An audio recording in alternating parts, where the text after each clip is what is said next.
आं मुस्रि अरुण ब्रह्म आङो दलंगुरि गामिनि डिस्ट्रिक्टआ जाहैबाय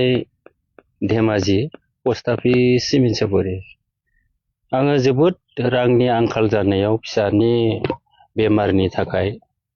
दायो राङानो थोस्लाबाखै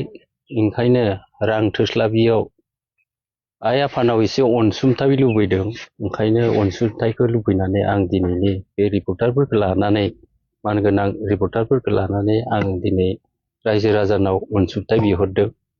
फिसाखौ बासायनो थाखाय जोबोद रांनि खहा जादों सिगांबो आङो बेमारखौ लांखांबाय अपारेशन खननै जाबाय खननैयाव दा लास्ट खनसे जाबावगोन नामा पाइप सोना दोनदो सिङाव पाइपखौ बरननो थाखाय गथ'खौ लांनोनो माने रां थाइसेबो गैया जाहैदों ओंखायनो आङो अनसुंथाइ लुबैदों आइ आफानियाव सोरबाफोर अनफावरि अनग्राफोरा आंखौ अननानै हेफाजाब होयोबा गरसे गरनै हरनानै जोबोद आं बे गथ'खौ बासायनो थाखाय गोजोनगौमोन बेमाराथ' बे फार्स्टआवनो आल्ट्रासाउन्ड खालामनानै सिलापथार धेमाजियाव खालामनानै लाना थांनायाव किडनिकनि बेमार ओंखारदो किडनि डेमेज जादों आरो डेमेज जानायाव बे किडनिखौ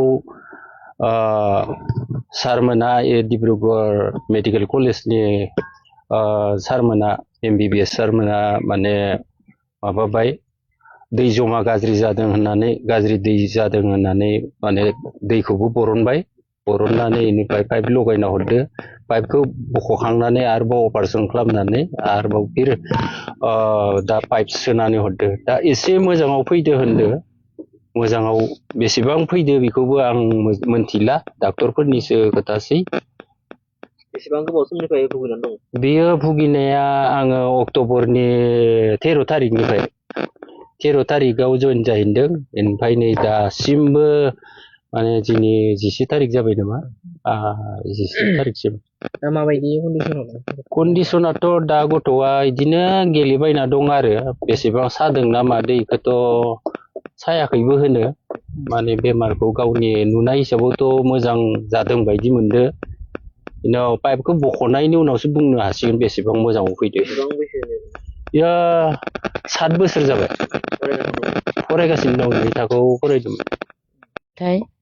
लुगैदोंमोन आङो बिनि थाखायनो आङो बुंनो नागिरदो दा खेबसेबो खालामखांबाय अपारेशन खननैयानो जाबाय अपारेशना दा आरो हौवायाबो गोजानाव दङैमोन गोजानाव गावनि बेमारखौसो नायनो होनना फैदोंमोन किडनिकआव माने अन्थाइ जादों हौवानाबो बेमारा न'खराव माने सानै जाना दं दा बिफाजों फिसालाजों दा बिफाया गावनि बेमारखौ नायनो फैनायाव गावनिखौ नायनो मोनदिया दा गथ'खौसो नायनो गोनां जाबाय दा बेनि थाखायनो रायजोफोराथ' जोबोद माने सहाय होजोबदो सहायाथ' बिराद होबाय गामियाव होसे होनानै माने राङा थोआखै थैनि थाखायनो दा लास्ट अपारेशन दं माने गथ'नि थाखाय दा बेनि थाखाय रांबो हौवायाबोथ' मावनो हाला जेरावबो हाजिराबो आंबो मोनला बिफायाबो न'आवनो थानो गोनां जाबाय दा गथ'खौ बासायनो थाखाय माने दा रां थाखाय अनसुंथाइखौ माने फिर खेबसेबाव माने लुबैदों आरो जि होयो अपारेशना दा मासाव 5 तारिखआव बेसेबांसो रांनि गोनांथि जादों ओरैनो राङाथ' दा जेनेबा बुंनोथ' जेनेबा दा बिदिनो 20-25 हाजारसो मोनबा माने एसे गोजौनि खबराथ' होनाया होदोंमोन अनसुंथाइ नांगौ होननानै जमा हैदोंमोन हैनायालाय दा बर्थमान बेखौ खबर गैया बेनि थाखायनो माने दा एसेनोसै आरो आं